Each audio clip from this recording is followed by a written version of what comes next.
Okay, നമുക്ക് നമ്മുടെ അനാലിസിസിലേക്ക് വരാം. നോക്കിക്കോളാം.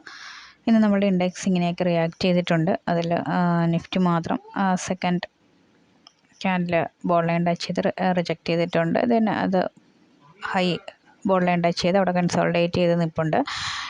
അതിനുശേഷം റിജക്റ്റ് ചെയ്തിട്ടുമുണ്ട്.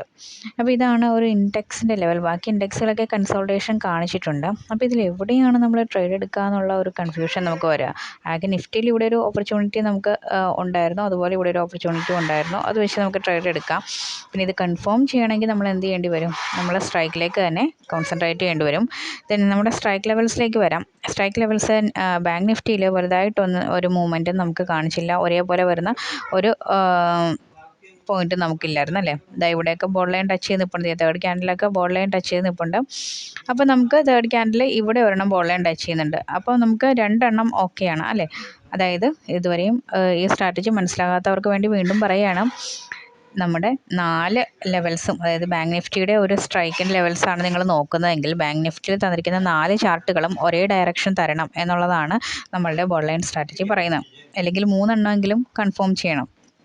അപ്പോൾ ഇതിവിടെ ബോൾ ലൈൻ ടച്ച് ചെയ്താൽ റിജക്റ്റ് ചെയ്യും. അതാണ് ബോൾ ലൈൻ സ്ട്രാറ്റജി എന്ന് പറയുന്നത് അല്ലേ. അപ്പോൾ മൂന്നാമത്തെ ക്യാൻഡിൽ വന്നിട്ട് ഇവിടെ ബോൾ ലൈൻ ടച്ച് ചെയ്യുന്നുണ്ട്. കണ്ട, ബോൾ ലൈനിൽ വന്ന് എൻഡ് ചെയ്ത് നിൽക്കുകയാണ്. അപ്പോൾ പിന്നെ ഇവിടുന്ന് അങ്ങോട്ട് റിജക്റ്റ് ചെയ്യണം മുകളിലേക്ക്. ഓക്കെ, അത് അടുത്തൊരു ക്യാൻഡിൽ റിജക്റ്റ് ചെയ്തിട്ടുമുണ്ട്.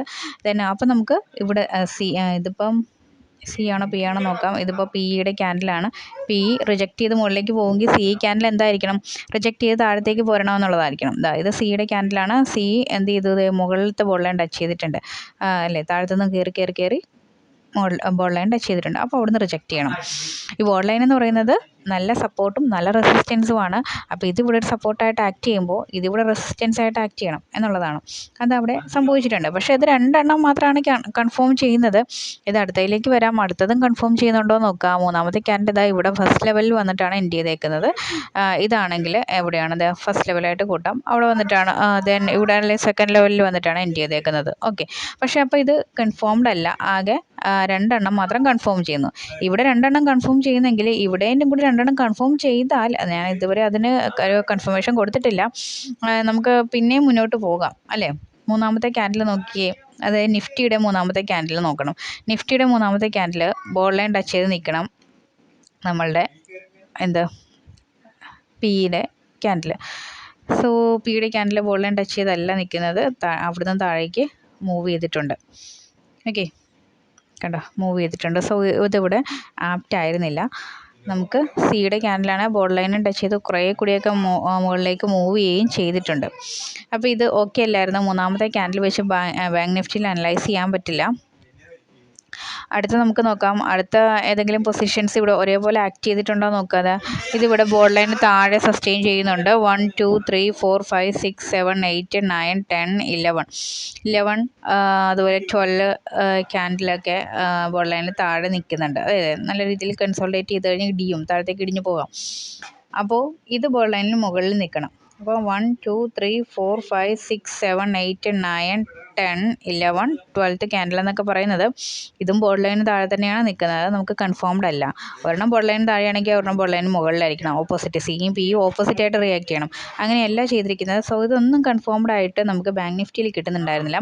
പക്ഷേ നിഫ്റ്റിയിൽ നമുക്ക് ഒരു പോയിന്റ് കിട്ടിയിരുന്നു. അതായത് 1 2 3 4 5 6 7 ആറാമത്തെയും ഏഴാമത്തെയും ക്യാൻഡിലൊക്കെ ആയപ്പോഴത്തേക്കും ഇതെന്ത് ചെയ്തു? ബോർഡ് ലൈനിന് മുകളിൽ എത്തി നിൽക്കുന്നുണ്ട്. ഓക്കെ, അതേസമയം ഇപ്പുറത്തേക്ക് നോക്ക്, അത് ബോർഡ് ലൈനിൽ താഴെയാണ് നിൽക്കുന്നത്. കണ്ടോ, അതായത് ഇത് ബോർഡ് ലൈന് മുകളിലാണ്, മുകളിലേക്ക് റിയാക്ട് ചെയ്യാം. ദെൻ ഇതുപോലെ താഴെയാണെങ്കിൽ താഴത്തേക്ക് പോരാം. അതുപോലെ തന്നെ ഇവിടെ നമുക്ക് ബോർഡ് ലൈന് മുകളിൽ തന്നെ സസ്റ്റെയിൻ ചെയ്യുന്നുണ്ട്.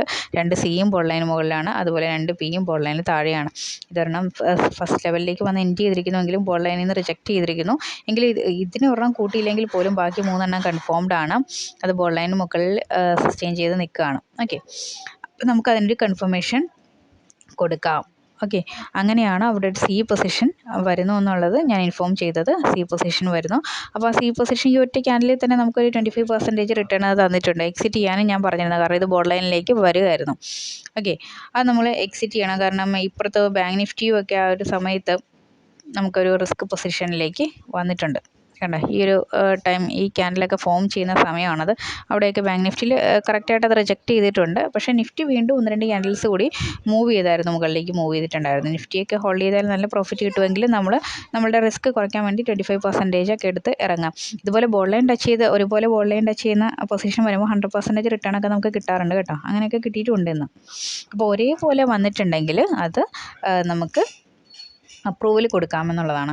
അങ്ങനെ അപ്രൂവൽ കൊടുക്കാൻ പറ്റിയ ഒറ്റ ട്രേഡ് ഇന്ന് നമുക്ക് ആക്റ്റീവ് ആയുള്ളൂ. ആ ഒരു ട്രേഡാണ് ഈ ഒരു സി ട്രേഡ് എന്ന് പറയുന്നത്. ബാക്കിയൊക്കെ നോക്കിക്കാം. ഇതാ ഇവിടെ വന്ന് സെക്കൻഡ് ലെവലിൽ ടച്ച് ചെയ്യുന്നുണ്ട്. അപ്പോൾ മുകളിലത്തെ സിയും സെക്കൻഡ് ലെവലിൽ ടച്ച് ചെയ്യണം, അങ്ങനെയല്ല, അത് കഴിഞ്ഞ് പോയിട്ടുണ്ട്. എന്നാൽ ഇതെങ്കിലും സെക്കൻഡ് ലെവലിൽ ടച്ച് ചെയ്യട്ടെ. ഇതാ ഇതൊരെണ്ണം സെക്കൻഡ് ലെവലിൽ ടച്ച് ചെയ്യുന്നുണ്ട്. ടച്ച് ചെയ്തിട്ടില്ല, ജസ്റ്റ് നിൽക്കുകയാണ്. പക്ഷേ അപ്പോൾ ഇതൊക്കെ സെക്കൻഡ് ലെവലും ക്രോസ് ചെയ്ത് താഴേക്ക് പോയിട്ടുണ്ട്. അപ്പോൾ അവിടെ നമുക്ക് അപ്രൂവൽ കൊടുക്കാൻ പറ്റില്ല. അതൊക്കെ അങ്ങനെ കൺസോൾഡേറ്റ് ചെയ്തിട്ടുമുണ്ട്. ഓക്കെ, അത് കഴിഞ്ഞ് നമുക്ക് ഇതുപോലെ 4 ഒരുമിച്ച് വരുന്ന ഒരു പൊസിഷനും കണ്ടെത്താനായിട്ട് പറ്റിയിട്ടില്ല. തന്നെ ഈ ഒരു പോയിന്റിൽ വന്നപ്പോൾ വീണ്ടും ഇത് സെക്കൻഡ് ലെവലിൽ ടച്ച് ചെയ്യുന്നൊരു പോയിന്റ് വരുന്നുണ്ട്. അപ്പോൾ ഇവിടെ സെക്കൻഡ് ലെവലിൽ ടച്ച് ചെയ്യുന്ന വേറൊരു പോയിന്റ് വരുന്നുണ്ട്. അപ്പോൾ 2 എണ്ണം കൺഫേംഡ് ആയിരുന്നു ആ ഒരു സമയത്ത്.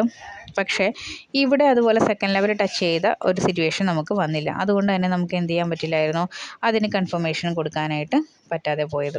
ഓക്കെ, രണ്ടും നമുക്ക് ഒരുമിച്ച് വരണം. രണ്ടും ഒരുമിച്ച് വന്നാൽ നമുക്ക് കൺഫർമേഷൻ പ്രൊവൈഡ് ചെയ്യാം. അപ്പോൾ അങ്ങനെ പറ്റുന്ന ഒരേ ഒരു ട്രേഡ് നിഫ്റ്റിയിൽ മാത്രം ഇന്നൊരു 6-ാമത്തെ 7-ാമത്തേക്ക് ക്യാൻഡിലിൽ സംഭവിച്ചു. അപ്പോൾ നമ്മളത് ഇൻഫോം ചെയ്യുകയും ചെയ്തു. ആ രീതിയിൽ നല്ല രീതിയിലൊരു റിയാക്ഷൻ ഇവിടെ നല്ല കിട്ടിയിട്ടുണ്ട്. അതായത് ഇന്ന് ബാങ്ക് നിഫ്റ്റിയുടെ എക്സ്പയറി ആയിരുന്നെങ്കിൽ പോലും നിഫ്റ്റിയിലും സെൻസെക്സിലുമാണ് വലിയ മൂവ്മെൻറ്റ് നടന്നത്. ബാങ്ക് നിഫ്റ്റിയിൽ നടന്നു കേട്ടോ, മൂവ്മെൻറ്റ് നടന്നില്ല എന്നല്ല, ഇതേപോലെ തന്നെ നടന്നു. നല്ലൊരു 10-20 പോയിൻറ്റ് കുറവായിരുന്നു. ഇതിനെ സംബന്ധിച്ച് നോക്കുമ്പോൾ ബാങ്ക് നിഫ്റ്റിയിൽ വളരെ കുറവായിരുന്നു എന്ന് വേണം പറയാനായിട്ട്. അതായത് ഈ ഒരു പോയിന്റിൽ കണ്ട നമ്മളിവിടെ നിന്ന് ഒരു സി പൊസിഷൻ കൊടുത്തു. അതായത് ഒരു 30 രൂപയുടെ സാധനം നമുക്കൊരു 60 രൂപയ്ക്ക് വരെ പോയിട്ടുണ്ട്. 100% റിട്ടേൺ കൊടുത്തിട്ടുണ്ട്. എങ്കിലും നിഫ്റ്റിയിലും സെൻസെക്സിലുമൊക്കെ ഒരു 100 അല്ല, ഒരു 120% എങ്കിലും 120% ഒക്കെ അത് റിട്ടേൺ പ്രൊവൈഡ് ചെയ്തിട്ടുണ്ട്. ഓക്കെ, അപ്പോൾ ഒരേപോലെ വന്നു കഴിഞ്ഞാൽ നമുക്ക് അപ്രൂവൽ കൊടുക്കാം. അപ്പോൾ ഞാൻ ഈ ഗ്രൂപ്പിൽ ഒരേപോലെയാണ് എന്ന് പറഞ്ഞിട്ടേ ഇനി പറയത്തുള്ളൂ. ഞാൻ പറഞ്ഞിട്ടുണ്ട്, ഇതിപ്പോൾ ഒരേപോലെ ആയിട്ട് എനിക്ക് ഫീൽ ചെയ്തു. മറ്റൊരാളുടെ കണ്ണിൽ അങ്ങനെയല്ല. നമ്മൾ ട്രേഡിംഗ് കഫേയിലൊക്കെ ആണെങ്കിൽ നമുക്ക് അങ്ങനെ പറയാൻ പറ്റും.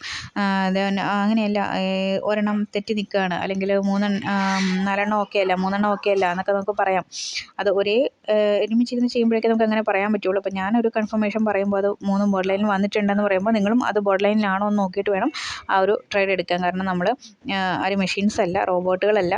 നമ്മൾ പെട്ടെന്ന് കാണുമ്പോൾ അത് ഒരേപോലെയാണെന്ന് ചിലപ്പോൾ ഫീൽ ചെയ്യുന്നതും ആകാം. ചിലപ്പോൾ എന്നാലും ഇതിപ്പോൾ ഞാൻ ബോർഡ് ലൈനാണെന്ന് കരുതി, പക്ഷേ അത് ഫസ്റ്റ് ലെവലിൽ നിന്ന് ക്രോസ് ചെയ്ത് വന്നതാണെങ്കിൽ അത് അപ്പോൾ തെറ്റി അവിടെ. അപ്പം ഒരാൾ നോക്കി പറയുമ്പോൾ അത് തന്നെയാണോ എന്ന് കൺഫേം ചെയ്തിട്ട് വേണം ആ ട്രേഡിലേക്ക് എൻ്റർ ചെയ്യാനായിട്ട്. ഓക്കെ, ഇതിവിടെ കൺഫർമേഷൻ ഓക്കെ ആയിരുന്നു. ഇത് ബോർഡ് ലൈൻ ഒന്ന് മുകളിലേക്ക് പോവുകയാണ്, താഴത്തേക്ക് ഒട്ടും തന്നെ പോന്നിട്ടില്ല. ഇത് കണ്ടോ, ഇത് ബോർഡ് ലൈന് താഴെയാണ്, മുകളിലേക്ക് ഒട്ടും തന്നെ അതിൻ്റെ ക്യാൻഡിൽസിൻ്റെ ഒരു ഭാഗം പോലും പോയിട്ടില്ല. ഇതും മുകളിലേക്ക് ഒട്ടും തന്നെ പോയിട്ടില്ല. ഇതാണ് ജസ്റ്റ് ഒന്ന് താഴത്തേക്ക് പോന്നിട്ടുള്ളത്. പക്ഷേ ഇതാണെങ്കിൽ സെക്കൻഡ് ലെവൽ വന്ന് ഫസ്റ്റ് ലെവൽ വന്ന് ടച്ച് ചെയ്തിട്ടുമുണ്ട്. അപ്പോൾ ഒരു കൺഫ്യൂഷൻ ഉണ്ടാകാം. പക്ഷേ എങ്കിലും ഇത് മുകളിൽ തന്നെ ബോൾ ലൈൻ തന്നെ സസ്റ്റെയിൻ ചെയ്ത് അതിന് മുന്നിലത്തെ ക്യാൻഡിൻ്റെ ബോൾ ലൈന് മുകളിലായിട്ടൊക്കെ നിൽക്കുന്നതുകൊണ്ട് നമുക്കൊരു കൺഫർമേഷൻ കൊടുക്കാം. അതിൻ്റെ ബേസിലാണ് അത് ചെയ്തോളാൻ പറഞ്ഞത്. പിന്നെ അതും പോരാഞ്ഞിട്ട് ബാങ്ക് നിഫ്റ്റിയുടെ ഇവിടെ ഒരെണ്ണം നമുക്ക് കൺഫേംഡ് ആയിരുന്നു. ആ ഒരു സമയത്ത് ബോൾ ലൈന് താഴെയായിട്ട് നിൽക്കുന്നുണ്ട്. ഓക്കെ, അപ്പോൾ അവിടെ 2 എണ്ണം കൺഫേംഡ് ആണെങ്കിൽ ഇവിടെ ഒരെണ്ണം കൂടെ കൺഫേംഡ് ആണ്. അപ്പോൾ അങ്ങനെയൊക്കെ നമുക്ക് ഒരേപോലെ വന്നിട്ടുണ്ടെങ്കിൽ 4 ലെവൽസ് ഒരേപോലെ റിയാക്ട് ചെയ്യുന്നുണ്ടെങ്കിൽ നമുക്ക് ആ ഒരു ട്രേഡിന് കൺഫർമേഷൻ പ്രൊവൈഡ് ചെയ്യാം. ഓക്കെ, അപ്പോൾ ഇതുപോലെ സ്ട്രൈക്ക് ലെവൽസ് വേണമെങ്കിൽ നമ്മൾ സെപ്പറേറ്റ് കോൺടാക്ട് ചെയ്യണം. ഇൻഡെക്സ് ലെവൽസ് ഫ്രീ ആണ്, അതിൻ്റെ ലിങ്ക് ഇവിടെ താഴെ കൊടുത്തിട്ടുണ്ട്. ഓക്കെ, ഇന്നലെ നമ്മൾ വീഡിയോസ് ഒന്നും തന്നെ ചെയ്തിരുന്നില്ല. ഇന്നലെ നമ്മൾ ഓട്ടോ സ്റ്റേഷനായിരുന്നു, ഒരു ട്രിപ്പിലായിരുന്നു. ഞാൻ ഓൾറെഡി കഴിഞ്ഞ വീഡിയോയിൽ പറഞ്ഞതാണ്. അതുകൊണ്ടാണ് ഇന്നലത്തെ അനാലിസിസ് ചെയ്യാതെ പോയത്. നമ്മൾ അങ്ങനെ ഒട്ടും തന്നെ പറ്റാത്ത ദിവസങ്ങളിൽ മാത്രമേ അനാലിസിസ് കട്ട് ചെയ്യുന്നുള്ളൂ. അല്ലാത്ത ദിവസങ്ങളിലെല്ലാം തന്നെ ചെയ്യാൻ ശ്രമിക്കുന്നതാണ്. ഓക്കെ.